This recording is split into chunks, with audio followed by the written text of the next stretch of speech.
Старая история. Затерянные деревни в глухом лесу, поездки на дрезинах, поохотиться, да по грибы. Узкоколейка – единственный транспорт в цивилизацию. Но добавим сюда регулярное пассажирское движение, туристические группы, глухую тайгу Свердловской области и расстояния. Огромные расстояния, гигантские по узкоколейным меркам расстояния. Это Алапаевская узкоколейная железная дорога, и мы наконец-то до нее добрались. Предприятие уникальное во всем, и одной-двумя сериями здесь не обойдется, поэтому подпишись на канал и лайк поставь. Ну а с вами Макс, вы на канале Широко Шагая, и мы на крупнейшей узкоколейке в России. Узкоколейка оказалась крупнейшей не только по протяженности, но и по насыщенности путешествия. Впереди меня ждали 3 дня, полные приключений, отдаленных уголков, встреч с разными людьми и зверьми. По возвращению в Алапаевск на камере осталось доступно чуть больше часа записи из 10,5 на момент старта. С огромным удовольствием приглашаю вас в это приключение. И еще раз напоминаю, подпишись на канал, чтобы не пропустить следующие части. Ладно, приступаем. Начало свое дорога берет в городе Алапаевск, отсюда и название. Здесь находится основное депо и вокзал. Ну, давайте начнем с депо. К слову, это не единственное депо. Есть еще в Ельничной и Санкино, но их мы посмотрим чуть позже. Часть территории сдается в аренду, что приносит дороге дополнительный доход. Но основной источник финансирования – это государственный бюджет, потому что Алапаевская узкоколейка – это муниципальное унитарное предприятие. Ну а при входе в депо нас встречает памятник пассажирской платформе и тепловозу Ту-2, номер 169. Эти машины проработали сравнительно недолго.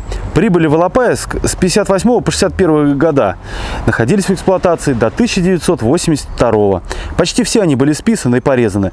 А этому красавцу повезло. В 1988 году, к 90-летию дороги, он был установлен на территории депо в качестве памятника. О чем свидетельствует такая скромная табличка. Вообще тепловозы Ту-2 уникальны для узкоколейных железных дорог. Это очень мощный и тяжелый тепловоз с электрической передачей. То есть у него на тележках стоят тяговые электродвигатели. Ну, как тепловоз на большой дороге, а дизель вращает генератор, а не гидропередачу. И управление происходит посредством коммутации электрической цепи. Эти машины до сих пор еще можно встретить в работе. Мало где, но они еще остались. Когда-нибудь мы обязательно на них посмотрим вживую и прокатимся. Ну и пару слов о платформе. Это очень старая и уникальная нетиповая платформа. Мало того, что у нее рама, видите, клепанная, так она еще и базу какую имеет маленькую. Это, наверное, либо конец 19-го, либо начало 20 века. Потому что уже в средний 20 век такую малышку вряд ли стали бы строить. А тут вот она, сохранившаяся. И даже мусора нет, обратите внимание. Но, в принципе, отсутствие мусора – это характерная черта всей Алапаевской узкоколейки. Я думаю, мы в этом еще скоро убедимся. Ух ты, а тут еще и табличка есть заводская. Какой там 1900 и просто 7. Ну ладно, знатоки, пишите в комментариях, в каком году построен этот тепловоз. А еще на территории депо работает музей истории Алапаевской узкоколейки. Я предлагаю зайти сначала в него.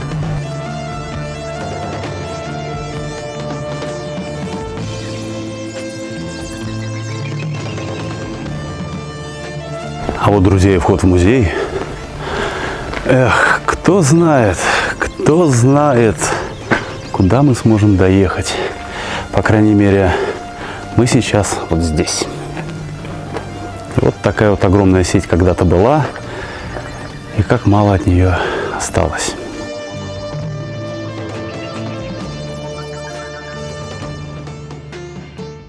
Итак, ребят, мы попали в святую святых, в то, с чего начинается Алапаевская узкоколейная железная дорога. Это ее история, причем история не абы какая, история богатая, история давнишняя. И лучше меня об этом сможет рассказать только хранитель этого музея Ирина Викторовна. Вам слово. Здравствуйте. У нас люди заходят, некоторые тоже блогеры заходят, говорят: вы посмотрите, какой здесь туалет. Ну да, я слышал, блогеры любят. А вы посмотрите, какие здесь раковины. Какие там раковины-то? Ну-ка, ну-ка, ну-ка. А вы посмотрите, какой здесь туалет. О, а какие раковины! Ой, теперь, теперь, ребят, мы можем, наверное, переходить уже к чему-то посерьезнее, а именно история Алапаевской узкоколейной железной дороги. Наша железная дорога является самой протяженной действующей узкоколейной железной дорогой России. Это во-первых.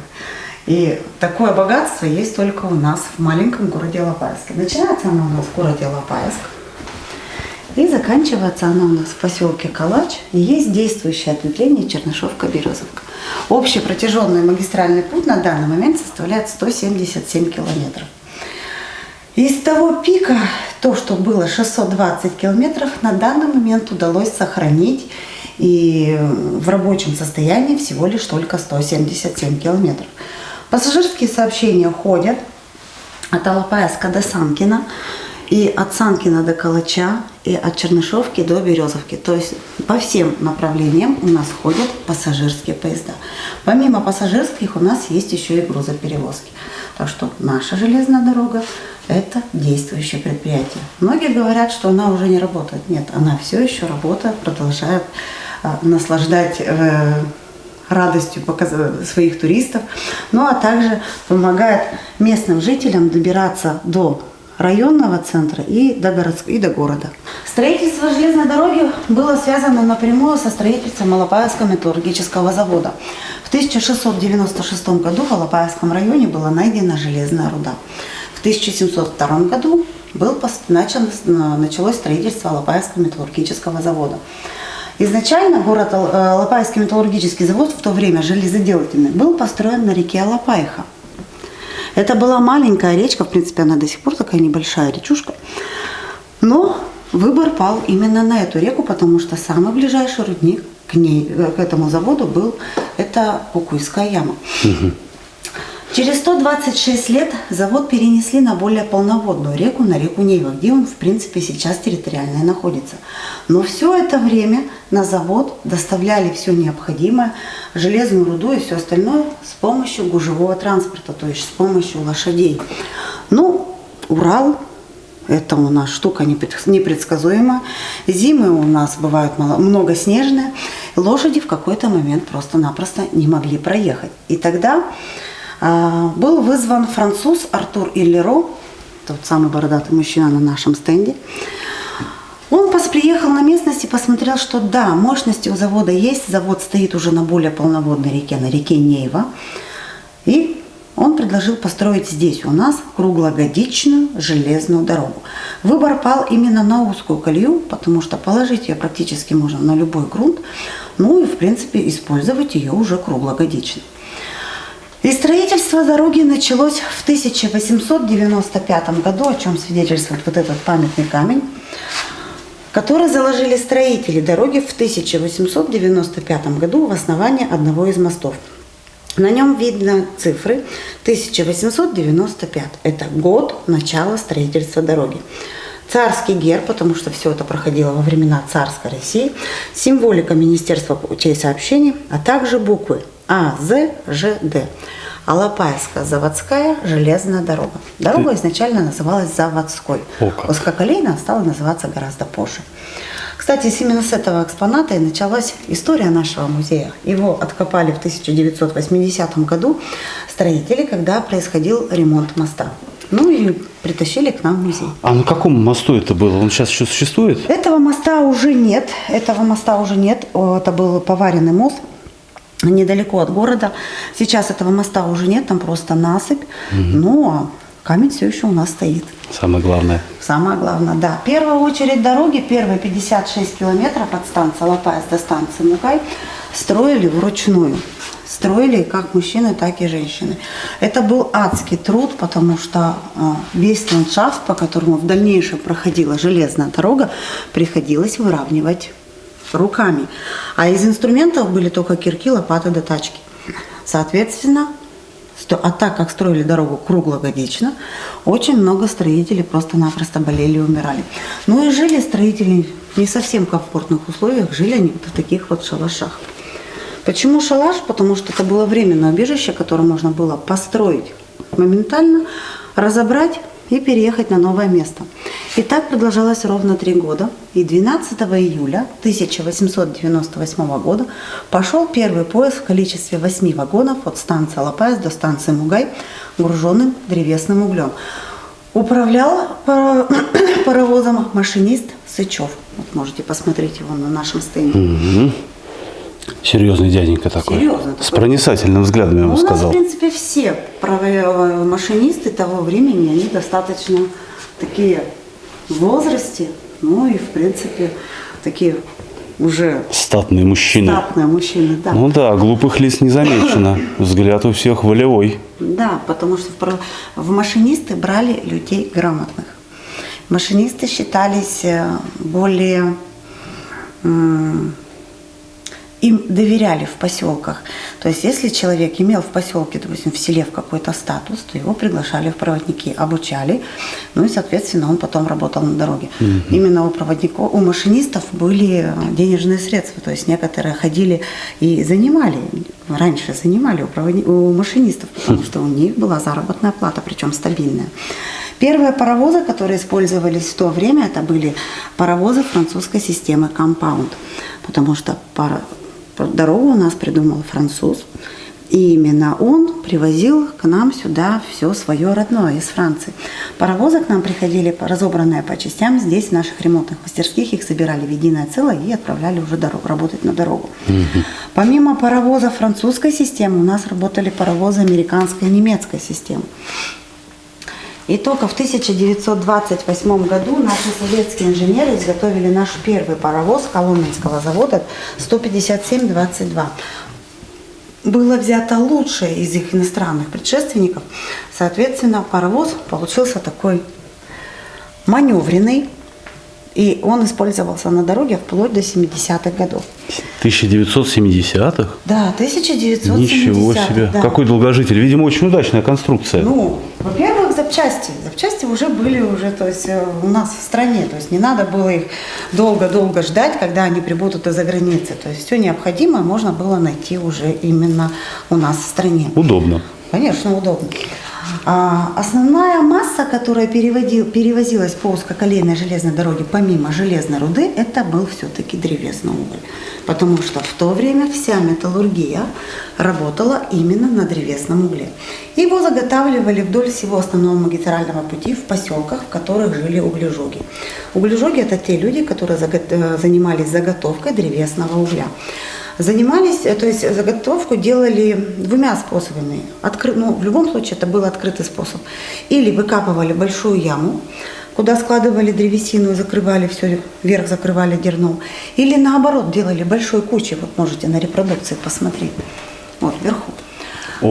Да, то есть такое сооружение, такое большая куча, которая закрывалась дерном и поджигалась. Через некоторое время бригадир забирался на самый верх кучи, разгребал вверх и смотрел качество приготовленного угля. Соответственно, если внутри всей этой конструкции процесс горения был нарушен, древесина была изначально пересушена или наоборот воздух извне приходил слишком много вовнутрь, то конструкция под тяжестью человека проваливалась, так как внутри все было, то есть прогорело. Человек проваливался в самую середину. Достать его оттуда было практически нереально. Поэтому профессия углежога в то время это была такая ответственная и опасная профессия. Но все-таки древесный уголь нужен был заводу, поэтому заготовкой древесного угля занимались у нас в поселках. К 1910 году в Алапаевск заходит железная дорога широкой колеи. Заходит она к нам с города Нижний Тагил. Нижний Тагил, Нижняя Салда, Алапаевск. Потому что в каждом из этих городов было металлургическое производство. В 1912 году Алапаевск соединился с Екатеринбургом посредством широкой колеи. Вроде бы все закольцевалось, да? Большое-большое кольцо. На самом заводе были поменены рельсы с узкоколейных на ширококолейные. Если раньше на заводе ходили паровозы Коломенского завода, то после 1910 года стали ходить паровозы Серджа Орджоникидзе. Вот он такой у нас черненький макетик стоит. Соответственно, и руду, и все необходимое стали завозить уже из других регионов по средствам широкой колеи. Но узкоколейную железную дорогу принято оставить. Почему? Потому что вдоль всего основного магистрального пути есть поселки, которые заготавливают древесный уголь для металлургического производства. И так продолжалось где-то до 1936 года. В 1936 году Алапаевский металлургический завод принимает решение перейти с использованием древесного угля на каменный уголь и кокс. Тогда встает вопрос, что делать с узкоколейкой? Закрыть ее? А как же люди, которые живут вдоль всего основного магистрального пути?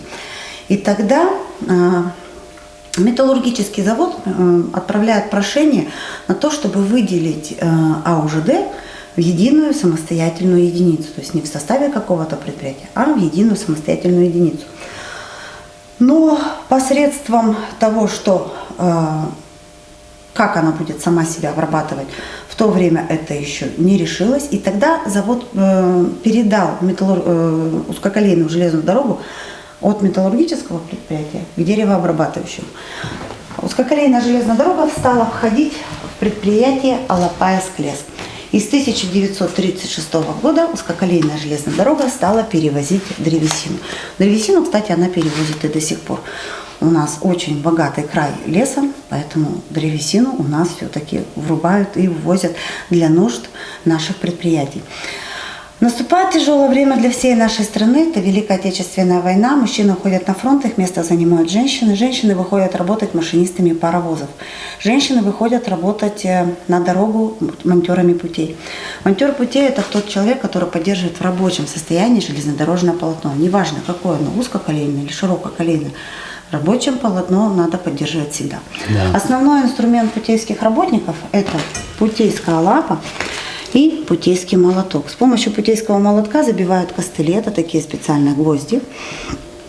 Ну а с помощью путейской лапы демонтируют старые гвозди. Ну и если надо поднять или демонтировать шпалу, то, конечно же, приходит на помощь путейская лапа. Но не все, конечно же, женщины из дома пришли работать на узкоколейную железную дорогу. Кто-то просто-напросто помогал как мог. Кто-то штопал, стирал одежду рабочих, потому что, чтобы меньше затрат на новую одежду, занимались именно штопкой и стиркой. Отдавали это все снова людям, чтобы срок службы рабочей одежды как можно было увеличить. Великая Отечественная война заканчивается она победой Советского Союза над фашистской Германией, и жизнь на узкоколейной железной дороге возвращается в мирное русло. В послевоенное время на дорогу приходит модернизация. На дорогу поступают первые тепловозы. Тепловоз узкоколейный второй модели Калужского тепловозостроительного завода. Поступают они к нам с Казахстана. Но поступают они к нам не новые. То есть в Казахстане они поработали, потом узкоколейная железная дорога перекупила, и они стали работать уже у нас. После того, как все это время на дороге работали именно паровозы, после прихода тепловозов, это большой скачок вперед. Именно в это же время начинаются пассажирские цельно выделенные перевозки. То есть специально для этих целей строят пассажирские цельнометаллические вагоны, которые оснащены вот такими вот деревянными сиденьями. Вы, наверное, уже на них прокатились? Нет, не доводилось. Только просто посидеть. Только посидеть, ну, да? Зато уютно и понравилось. Ну, уютно, да, хорошо. Ну, в следующий раз, когда поедете к нам путешествовать до Санкина, попробуйте прокатиться. С удовольствием. 5 часов. Эх, надо будет брать пенку. И не одну, и не 3. Да. К своему пику в развитии где-то к середине 70-х, наверное, ближе к 80-м годам узкоколейка достигает своего максимума. 620 километров основного магистрального пути со своими станциями, со своими разъездами, со своими поселками. Но как и раньше, так и сейчас у нас сохранились поселки, в которых до сих пор нет автомобильной дороги. Поселок Калач. Автомобильной дороги нет. Единственный путь попасть в поселок – это только по АУЖД. На данный момент в поселке Калач проживает всего лишь 8 человек. У них нет электроэнергии, как мы с вами привыкли, которая идет по проводам. У них есть дизельный генератор. Они сами себе включают электроэнергию на 2-3 часа в день. У них нет сотовой связи. Хотя, в принципе, сотовая связь в поселке ловит. Это сотовый оператор «Мотив». Но чтобы позвонить по сотовому телефону, надо залезть на 12-метровый столб, набрать номер телефона и по громкой связи поговорить с большой землей, сказать: народ, я еще жив, я в Калаче. Какой кошмар. Ну, до туда вы еще не доехали. Обязательно туда заедем, ребята. Это то, что нам надо. Поселок Березовка. В нем также нет автомобильной дороги. То есть единственный путь попасть в поселок Березовку – это только по АУЖД. Поселок Строкинка находится почти 56 километров от Алапаевска. Автомобильной дороги нет. Проживает на данный момент около 20 человек. И поселок Муратково – это самый дальний от Алапаевска, ну, грубо говоря, предпоследняя станция перед Санкино. 100 километр. 100 километр, да, там замечательный мост. Там замечательный мост, можно съездить, полюбоваться рассветом. С удовольствием этим займемся. Но автомобильной дороги нет. Попасть туда можно только по АУЖД. Соответственно, местные жители для передвижения по узкоколейной железной дороге используют вот такое транспортное средство. Мотодрезина, пионерка, беда, ну или бешеная табуретка. Собрана она полностью руками человека. Заводское здесь только железнодорожная, это колесная пара, ну и, конечно, двигатель, который приводит всю эту систему в движение. Двигатель можно поставить от мопеда, от мотокультиватора, да хоть от бензопилы. Собрал. Собирается она мастерами очень просто в течение 1-2 дней, если все необходимое есть под рукой. Самое главное условие. Да, самое главное условие. Собрал, поставил ее на дорогу, сел и поехал. Тишина. Отличный способ добавить в свою жизнь немножко риска. Адреналин. Это точно. Когда дрезина встречается с дрезиной, если водитель не успевает затормозить, тогда все находящиеся на дрезине спрыгивают с нее, дрезина с дрезиной ударяется, останавливаются, одну дрезину стаскивают с рельсов, вторую прокатывают, первую возвращают на место. Если дрезина то есть едет навстречу поезду, то, соответственно, надо быстро с дрезины спрыгнуть, стащить дрезину с рельсов, пропустить поезд и только потом ставить дрезину обратно на место. Ага. Запоминаем алгоритм. Ну, как было сказано в фильме, жить захочешь, еще не так раскорячишься. О, это точно, святые слова. Так что вот на таком транспортном средстве у нас передвигаются местные жители. То есть у каждого хозяина, у кого есть мотодрезина, у них есть гаражик, когда они заботливо ставят свою дрезинку в гаражик. Каждому гаражику везут рельсики. Если рельсиков нет, то проложен путь специально бревнышками. Лежневка. Ну да, то есть можно ее выкатить, спокойно поставить на рельсы и поехать по своим делам. То есть дрезину используют так же, как мы в городе автомобиль. Прекрасно. Еще одна уникальность нашей железной дороги в том, что у нас есть вагон-храм. Это полноценная церковь на колесах. Создан он был в 2005 году. Это был раньше вагон-столовая, который переделали под вагон-храм. В 2005 году его осветили, к нам приезжал патриарх. И сейчас это полноценная церковь на колесах. В вагоне работает батюшка. Вагон выезжает по определенному расписанию, которое составляет Алапаевская епархия. А предшествовало ему такой случай, когда жители поселка собрались провести таинство крещения. Ну, просто-напросто покреститься, детей покрестить. Храма нет. Батюшка согласился приехать. А где соберутся все желающие на такое мероприятие? Тогда договорились с начальником вокзала, что он их пустит на вокзал и прямо в зале ожидания проведут таинство крещения. Батюшка приехал, люди собрались. Никто не гадал, что в этот же день приедет начальник железной дороги, большой начальник железной дороги. Когда происходит таинство крещения, подъезжает на станцию поезд начальника железной дороги. Начальник выходит, а никто его не встречает. Как так? Что случилось? Как он рассказывал, что первая мысль, мало ли вдруг ночью были мародеры, сломали там что-то в вокзале, и все боятся об этом рассказать. Я, говорит, иду дальше, выбегает навстречу дежурный по вокзалу и говорит, не пущу. Как так? Почему вы меня не пускаете? Вы меня не узнали? Я знаю, кто вы, все равно не пущу. Да что случилось-то? Ну вот не пущу, хоть увольняйте и все. Да почему? Что вы можете толком объяснить? Она говорит, там крещение идет. Он говорит, слава Богу. Ну, никого, конечно, не уволили, поругали. Но в дальнейшем, чтобы предотвратить вот такие случаи, как бы не по назначению использовать здание, был придуман вагон-храм. Причем АУЖД взяли на себя всю составляющую, то есть все расходники, все. Вагон, это был вагон-столовая, Его отремонтировали силами АУЖД, только внутреннюю составляющую, то есть вот, духовную часть взяла на себя Алапаевская епархия. На данный момент всю техническую часть именно ведет АУЖД. Все остальное это вагон епархии.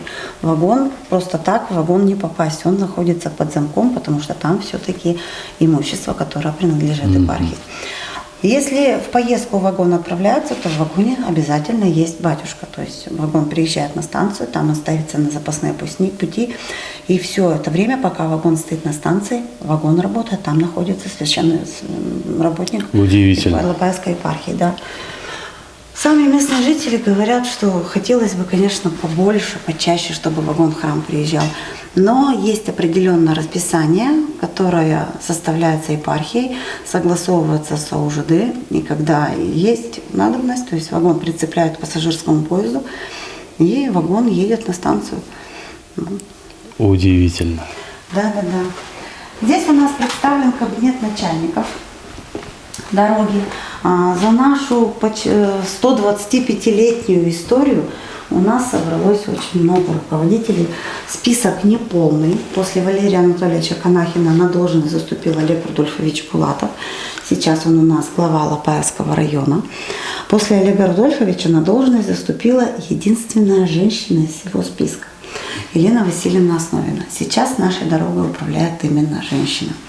Но я хочу ваше внимание обратить на одну фамилию. Это Василий Федорович Капустянский. 21 год он управлял дорогой. А именно благодаря его предприимчивости Узкоколейка и стала набирать свои обороты. Здесь, при вашему вниманию, представлен его стол и стул, которые были изготовлены на деревообрабатывающем комбинате, в котором в то время узкоколейная железная дорога принадлежала. Изготовлены они по эскизу самого Капустянского. Ну, как у нас принято, люди поднимаются по иерархии вверх, а мебель у нас по иерархии вниз. К нам этот стол попал из сторожки. Да вы что? Да, его хотели выкинуть, но так как главная задача музея – это сохранность и показ, поэтому стол занял свое почетное место в нашей экспозиции. Удивительно. Здесь представлены награды, кубки, так как с 60-х по 90-х годах были в моде такие спортивные соревнования между предприятиями, между цехами. Наше предприятие, в принципе, не отличалось в то время ни от каких других.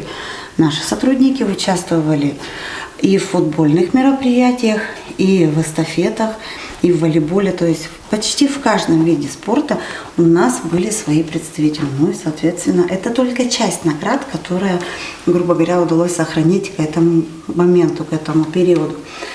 Ну, надеюсь, что, может, когда-нибудь снова возобновят такие вот спортивные мероприятия между предприятиями. У нас в городе немного предприятий, но все-таки когда-то, может быть, это вернется. Спорт – праздник жизни.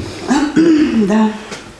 Так как наша дорога проходит через 3 муниципалитета, это город Алапаевск, Алапаевский район и Махневский район, то, соответственно, через реки необходимо было строить мосты. Мосты изначально были деревянные. То есть это деревянное основание, деревянный настил. И только буквально несколько лет назад было принято решение заменить металлическими и железобетонными основания у деревянных мостов. Почему? Потому что после каждого половодья приходилось ремонтировать деревянные мосты. Дерево имеет свойство гнить. Наши речки, они хоть и маленькие, но во время половодья они преобразуются в большущие бурлящие реки, которые на своем пути сносят все, что не попадет. Поэтому сейчас у нас уже все мосты отремонтированы, и их железнодорожное полотно, вот этот верхний настил, каждый год проводят осмотр и приводят, если где-то что-то сломалось, то приводят в рабочее состояние. С удовольствием посмотрим на все мосты, ребята. Внимательно постараемся спуститься, посмотреть, что это там за опоры, как их защищают во время полноводья. Это будет очень интересно. Мосты здесь должны быть действительно крутые. Так как наша узкоколейная железная дорога, это в народе ее называют АУЖД «Дорога жизни», Именно если нет дороги в поселок, то поселок просто-напросто вымирает. В 1993 году, когда случился развал Советского Союза, в поселках перестали работать предприятия, то есть у людей не было денежных средств, да и в городе-то в принципе не было заработной платы, то начали люди сдавать на металлолом все, что имело свойства металла. Также начали сдавать на металлолом и рельсы, которые уходили в леса, подходили к отдаленным поселкам. Так случилось где-то в 1993 году, когда жители поселка Калач обнаружили, что их дорогу начали разбирать. И они вышли на дорогу, на охрану своей дороги со всем, что у них было. С вилами, с лопатами, с топорами. То есть они вручную, самостоятельно защищали свою дорогу от мародеров. Милиция, конечно, приезжала, дежурила, но как только милиция уезжала, так сразу приезжали мародеры. И чтобы полноценно защитить свою дорогу, жители самостоятельно отстаивали свою дорогу от мародеров. Мародеры отступили, дорога у нас сохранена. Удивительная В история. принципе, благодаря этому у нас самая отдаленная точка – это поселок Калач.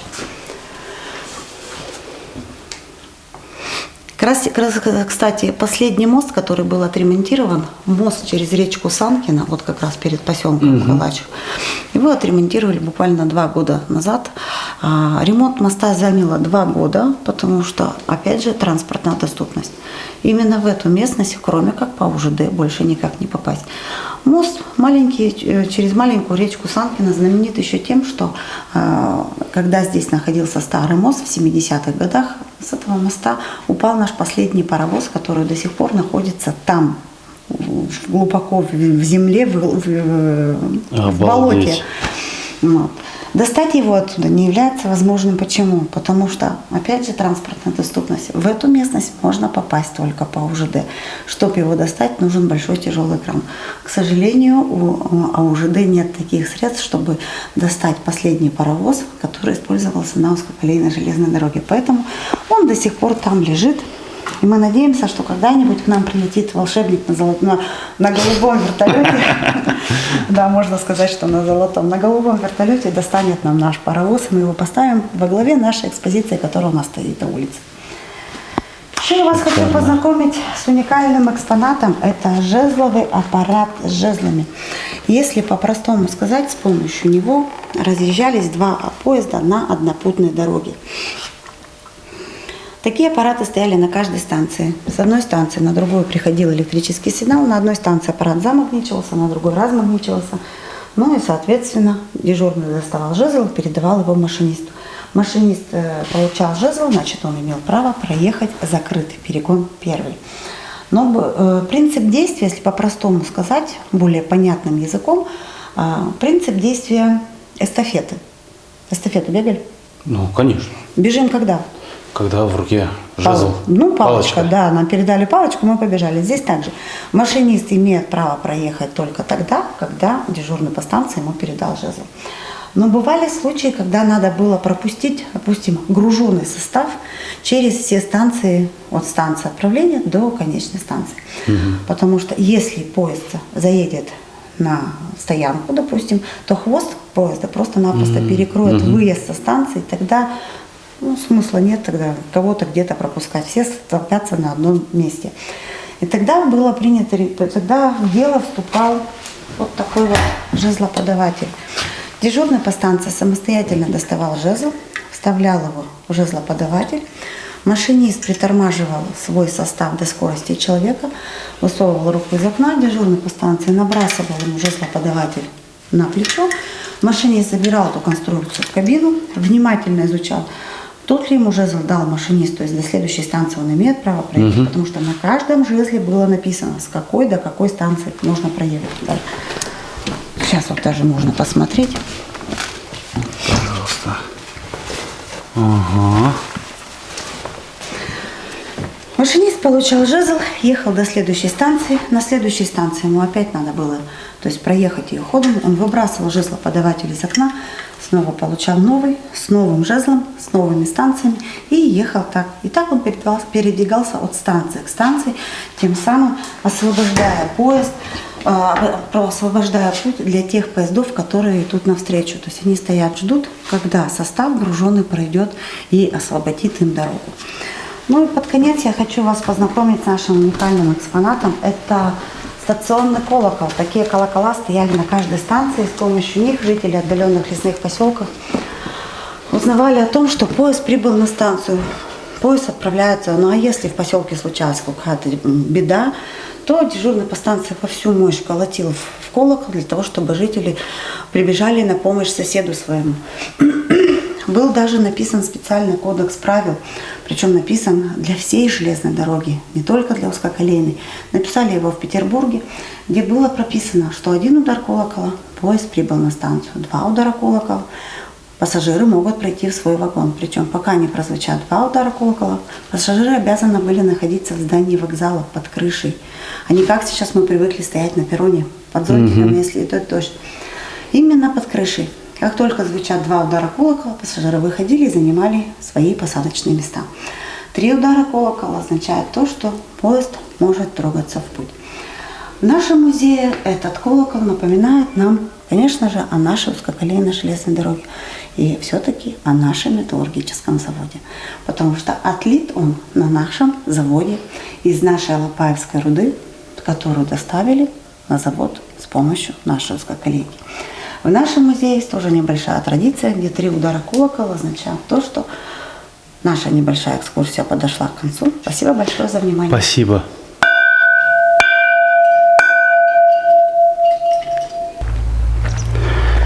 Я надеюсь, вам понравилась эта увлекательная экскурсия. Меня так она зацепила. Но спешу заметить, что мы посмотрели далеко не все. Поэтому я вам смело рекомендую приезжать в Алапаевск, в музей Алапаевской узкоколейной железной дороги. А еще на Алапаевской узкоколейке проводят экскурсии, есть туристические поезда. В общем, гуглите это все в интернетах, вся информация есть. Со своей стороны я вам это крайне рекомендую. Это очень круто. Ну а мы пойдем пока устроим себе свою экскурсию. Начнем мы, конечно же, с дальних путей депо. Ну, собственно, платформы, крытые вагоны, этого добра мы еще увидим. Снегоочиститель. Ну, какая же узкоколейка без снегоочистителя? Особенно та, которая работает круглый год, независимо от погоды. Причем снегач-то был, смотрите-ка, пневматической. Вон они, трубки. И оно как. Такой вот товарищ. Тоже заводская табличка есть. Тут вообще непонятно, какого он года. Вообще непонятно. Так, а вот это что-то похожее на вагон-мастерскую. Очень интересно тем, что это, во-первых, это металлический каркас и деревянная обшивка, а во-вторых, смотрите, у него телеги несимметрично расположены. То есть одна тележка смещена ближе к торцу вагона, а другая тележка ближе к центральной оси вагона. Очень необычное решение. Очень. Похоже, что это вообще поезд для обслуживания пути, для его капитального ремонта, потому что ПВшка с заваренными окнами, но это явно не для пассажиров. Это, скорее всего, служебный вагон. И начинается вереница хоппер-дозаторов. Дозаторы, дозаторы, дозаторы. Их здесь очень много, и они здесь все очень использовались. И ветка на Березовку, например, она прошла капитальный ремонт в 2021 году. Там полностью поменяли верхнее строение пути, рельсы, шпальную решетку подняли и засыпали все вот таким вот мелким гравием. Собственно, эти вагоны принимали в этом самое непосредственное участие. Ну, потому что, если не ими, то, собственно, как? Вон сколько этих хопров здесь стоит, и на большую ветку такой состав загнать было бы вполне себе эффективно. Так, ну и вот мы в вагонном участке депо. Здесь обслуживаются те самые пассажирские вагоны, которые возят людей и до Санкина. А в Калаче, по-моему, свой пассажирский вагончик есть. Но здесь мы можем посмотреть. Вот такая вот летучка. С такой летучкой обычно выезжают на участок и занимаются либо ремонтом верхнего строения пути, либо же покосом травы. Собственно, здесь мы видим как раз покос. Вот такие острые. Зубила. Здрасте. Вот. Как раз недавно, видать, и приехала. И посмотрите, какой раритет висит. А? Вагонное депо. Вот где мы с вами и находимся. Вот кого-то с днем рождения раньше поздравляли. Все-таки круто было. Ну а дальше ПВшки, ПВшки, ПВшки. Вот это, по-моему, как раз должна быть не туристическая или вагончик. Посмотрите, как он красиво расписан. Под стук колес по земле Алапаевской. Любо-дорого смотреть на красоту такую. Вот. Ну а здесь уже современные вагоны. Я думаю, мы такой поезд еще поймаем где-нибудь и посмотрим его изнутри. Тоже вагончик крытый. Старый-старый. Вон там что-то там про 84 год написано.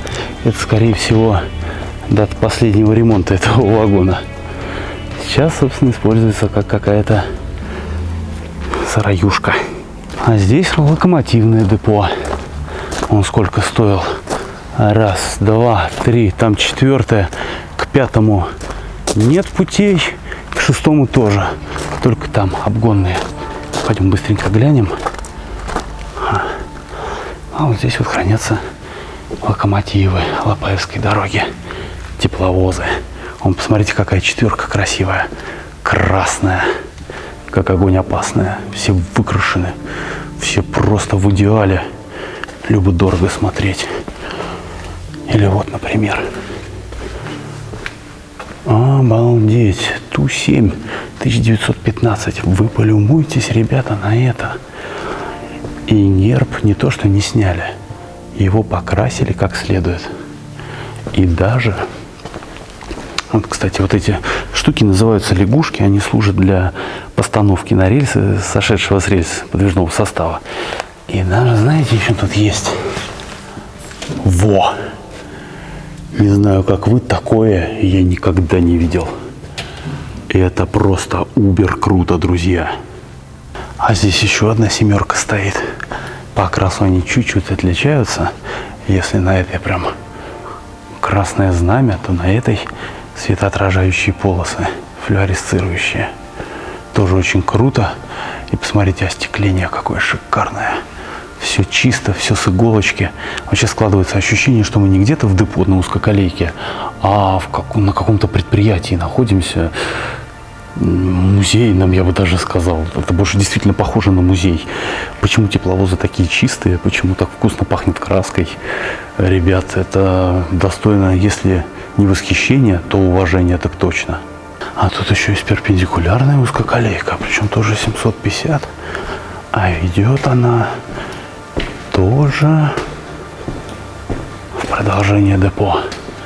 Тоже стоил, господи, какие же они все офигенные. Семерки, тяжелые машины, императорский маршрут, даже специальная семерка. И самая новая, 3367. Она водит пассажирские поезда до Санкина. Ее чаще всего изображают как раз на всех плакатах, на всем прочем. Господи, какие же они. Это восьмерка. 10-й. И обратите внимание. Король едет. А что же до 3367? Давайте посмотрим внутри. Так. Вот так выглядит новый тепловоз. Вот это да. Уже экран немножечко другой. Пульт, так это совсем что-то новое. Столик такой здесь, видимо. Контактора релюхи. Есть еще и маленький пульт со стороны помощника. Но, ребята, это уже совсем другое дело. Совсем новый тепловоз. Реально современная семерка. И если семерка новая и современная такая с завода, то как поддерживаются остальные локомотивы, это просто достойно восхищения. Все как один, вылизанные, нарядные, окрашенные, не побитые. Это вызывает искреннее удивление и восхищение. А вот, кстати, 2388, видимо, как раз водил тот самый императорский маршрут. Тоже у него такая специально дополненная ливрея. Выглядит, конечно, круто. Очень надеюсь, что получится возродить этот императорский маршрут и будет пользоваться поезд спросом у туристов. Ну а здесь на задворках ремонтный фонд. Это похоже вообще на какой-то испытательный стенд, если честно. Как будто дизель проверяют. Тут как раз все И вода, масло, все указано. Как будто бы да. Очень интересно. А это гидропередачи. Собственно, вниз она выходит, и на раздатку 2 кардана на первую, вторую тележку. Собственно, вот один из карданов. Как-то так вот он выглядит. Ну, обычный кардан просто большой. Собственно, вот рука и вот кардан. Сравните размеры, ребят. Да, капотец тоже запасной есть, крышка его. Ну-ка, давайте посмотрим вот кабину 2083 машины. Вот самую новую мы видели. А вот это как? Но тут уже видно, что года. Ну, ребят, вот это классическая кабина семерки. Это реверсивка, это контроллер. Вот как на тепловозах на широкой колее, там, на Машках, на тех же самых. Вот оно, там 2Т10. Весь принцип тот же самый. Тоже старый кран, ручка. Все отполировано трудовыми руками. Все как мы любим. Очень круто, ребята, очень круто. Сидуха такая тоже откидная, мягкая. Чем-то даже на заводскую вроде как смахивает. Угу. Здесь мы видим работу грузового поезда. Тун-тун-тун-тун-тун. Прикольно. Поизучайте на паузе. А еще журнал по расходу топлива. Вот так вот. О, приказы скоростей. Пассажирские, грузовые. Ага. Чернышевка, Березовка для движения закрыта. Это старый приказ. Ну да, еще от 2020 года. Сейчас тоже там путь сделали, открыт.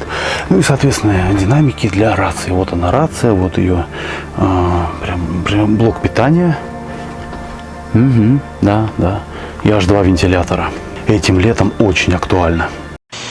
А, ребят, нам уже, конечно, пора закругляться и потихонечку отсюда сваливать. Но последнее, что я бы вам хотел показать, это то, без чего вся эта техника не сможет ни жить, ни находиться в таком офигенном исправном состоянии.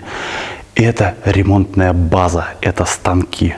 Причем станки еще те самые. Ну вот, пожалуйста, станок сверлильный. Год есть? Года нет. Посмотрите на количество регулировок скоростей. Вот это вот все. Это все максимально кондовое. Это все огромное. Собственно, вот он я, а вот он станок. А это токарный. Огромный токарный станочище. Просто лютая вещь. Посмотрите на бабку. Сюда голову зажать можно. Не то, что там колесную пару Рязанской. Давайте дальше пробежимся. Тут токарки чуть иного формата. Колесные пары. Причем у этой колесной пары, обратите внимание, колесный центр, она без бандажа. Бандаж снят. А вот уже с бандажом, соответственно. Раз, два. Ну, как мы можем видеть, вот они, роликовые подшипники и приводная звезда на них, на которую поступает момент от колесного редуктора. Вот как-то так. Еще одна токарка. Сколько токарок разных, господи! Но самое зверство, это, наверное, вот этот станочище. Вот им можно просто людей пополам перерубать. Но лучше делать это с листами металла, как мне кажется. А вот, все-таки давайте мы будем пацифистами и выступать за мир, дружбу и любовь. Ага, а это колесный пар вот как раз с колесными редукторами. Вот сюда приходит кардан, и вращение передается уже на колесную пару. Вот такое вот интересное агрегатище. Похоже на какой-то, знаете, как будто двигатель, трехмашинный агрегат на одной базе. Как будто это что-то, вот двигатель вращает и выдает другие напряжения, другие токи. Вот. А это сатана завода имени Ворошилова, город Минск. Как-то вот так вот. 59-го года вот этот станок, 1959-го. Я думаю, здесь все как бы из того времени, из той школы. Так, здесь 48-й год. Вот, пожалуйста, 1948 года. Послевоенная техника. А здесь, обратите внимание, какая эстетика. Как выполнена разводка, а? Вот это old school, друзья. Вот это старая школа. Ну и завершает еще несколько станков. Еще несколько станочков самых разных назначений. А вот этот вот ЛТСР Вильнюс. Вот как-то так. Выпуск 58 год. Такие дела, друзья. Такое депо.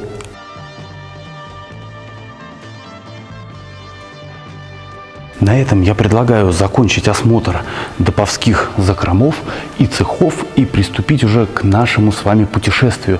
Я предлагаю проехать всю Алапаевскую узкоколейку на Пионерке. Но в этот раз, извините, я вам буду показывать только самое интересное, потому что всю дорогу эту записать это просто нереально, да и, наверное, особо и не нужно.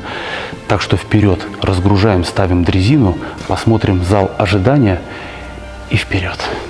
Пока не ушли, обратите внимание, какие красивые петли. Раз и два. Ну, такая небольшая панорама напоследок. Как выглядит депо. Две летучки. Пассажирский вагон. Ну, вроде как и все. А это старое здание вокзала Алапаевской узкоколейки. До декабря 1999 года пассажирские поезда отправлялись от этого красивого сталинского вокзала, расположенного на улице 3-го Интернационала. На участке до нынешнего вокзала путь узкой колеи был совмещен с ширококолейным подъездным путем на завод «Стройдормаш». Сейчас на Яндекс.Картах вокзал отмечен как религиозное объединение. И я не знаю, что это за религиозное объединение, но кровлю они меняют, и здание вокзала не особо-то и сильно изменило свой первоначальный внешний вид. Вот, например, там сейчас крышу тоже перекрывают, кладут местами новые доски. Видимо, будет такая же новая кровля, как и на этом крыле. Предлагаю посмотреть на здание с другой стороны. Я вижу тебя!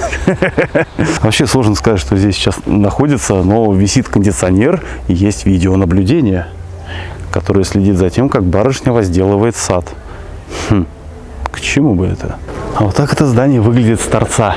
Еще видны вот эти вот окошки, которые, скорее всего, может быть, с начала его постройки. В годах в 50-х была такая мода. Под крышей делать небольшие оконца. И это, в принципе, этой моде соответствует. Но с этой стороны здание выглядит несколько иначе. Да, кровлю и на другом крыле меняют. Однако внешний вид уже меняется более радикально. Ну, как минимум, цвет. Окошечко сохранили. Хе-хе. И интересно почитать, а что это такое? Значит, это местная религиозная организация христиан веры Евангельской Церковь Благодать города Алапаевска. Вот так вот, друзья. Интересно, что ж так подразумевает эта вера, что окна так глухо затонированы. Может, и мне такую веру принять? Ну, а здесь, похоже, какой-то офис, какая-то милота, цветочки, горшочки. И я люблю Алапаевск. А сейчас я предлагаю посмотреть на вокзал, с которого отправляются поезда и сегодня. Вокзал из себя представляет вполне себе облагороженную территорию, один железнодорожный путь и широкую пассажирскую платформу. Рельсы гигантские, рельсы ширококолейные Р-65. Ребят, это самый крутой железнодорожный путь, узкоколейный, за исключением детских железных дорог. Это ширококолейный путь, просто он уже. Все. Вот такая красота. Опять же, все облагорожено, все красиво. Какие клумбочки, выложено все из шпал ширококолейных. Любо-дорого смотреть.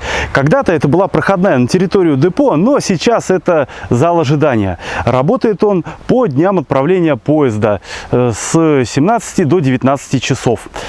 А Пионерка уже на пути, стоит нас и ждет. Впереди у нее большое путешествие, и у нас с вами тоже. Поэтому не забудьте подписаться, если еще не подписаны. Поставьте лайки. Я это дело люблю. Мне приятно, вам не сложно. Так вот, Пионерка. Ох, ребят, готовился к этой поездке целую половину дня. Это экипировка рюкзака, это собрать с собой еды несколько. Ну, на 3 дня я рассчитывал. Соответственно, там плошечки, вот эти мисочки, макарошки с тушенкой.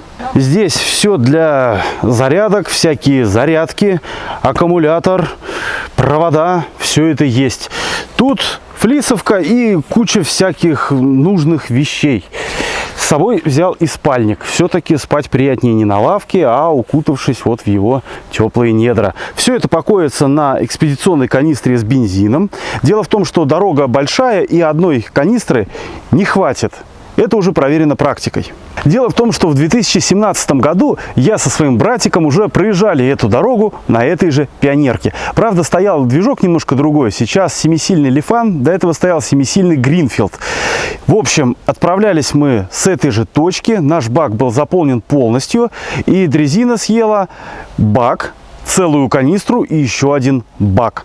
Как поведет себя лифановский мотор, я не знаю, поэтому страхуемся. В прошлый раз у нас был одноосный прицепчик, вот сейчас фотографии вы видите на экране. В этот раз, поскольку я еду один, как-то в случае какой-то необходимости, если вот эту дуру я еще смогу на адреналине скинуть, с прицепчиком без вариантов. Поэтому решил просто примотать эту канистру стропой. Примотана она стропой не к кузову, а к крышке, чтобы можно было, не снимая всю эту поклажу, открыть и получить доступ к забитому багажничку. Ну, тут самое объемное, наверное, это чехольчик, которым будем ее накрывать во время ночевок. Ну, а тут в основном что? Еда, вода, инструмент и туалетная бумажка. Ну ладно, на дрезину мы еще насмотримся, накатаемся. Тупиковая призма хардкорная, с бетоном, враг не пройдет. И, собственно, небольшая такая привокзальная территория. Очень нравится вот такой вот уют, колорит. Ой. И лавочка в тенечке, и березонька есть. И вот даже бабушка сидит и ждет свой поезд, хотя до него еще очень долго. Но она приехала давно на ширококолейной железной дороге, и вариантов, где вписаться, у нее не нашлось. Но тут сейчас, ребята, сейчас Свердловская область по температуре даст фору Краснодарскому краю. Адовая жара стоит несколько месяцев. В принципе, нам с погодой повезло. Единственное, я надеюсь, мы никак не попадем на лесные пожары. Надеюсь, их не будет вообще, и мы их как-то избежим. Вот, поэтому вот так вот посидеть, легкий чил на лавочке, это прям хорошо. Здравствуйте. Здравствуйте. Ну и, собственно, само здание вокзальчика. Вон урны есть, вон камеры везде повесили. Привет! И здесь мы можем с вами ознакомиться на расписание движения пассажирских поездов. Я его сфотографировал. Тут очень важное значение – перегонное время хода. На него можно будет ориентироваться. Запрашиваться на перегон по возможности будем у дежурных по станции, потому что в этом расписании отражено далеко не все движение поездов. Мотодрезины мы в расчет не берем, там только везение и фарт. А поезда еще и ездят, и грузовые. Все-таки происходит как-никак заготовка леса, и его вывозят. Причем поезда огромные, там что-то там по 20 сцепов везут. А еще и путейцы ездят, летучки летают. Может, что-то резервом поедет на какой-то ремонт. В общем, тут надо только узнавать уже у компетентных людей. Но, как я слышал, отношение абсолютно адекватное. В общем, я думаю, мы с вами в этом еще убедимся. Ну что ж, меньше слов, больше дела. Пока солнце не двигается к закату, нам пора стартовать. Итак, друзья, по доброй традиции включаем запись трека, чтобы следить и по карте, где мы ездили, и какую-то статистику по скоростям, по пробегам. Все-таки красивые циферки, это интересно. Итак, включаем наш пламенный мотор, заводим, а он уже готов. Ох, и в добрый путь.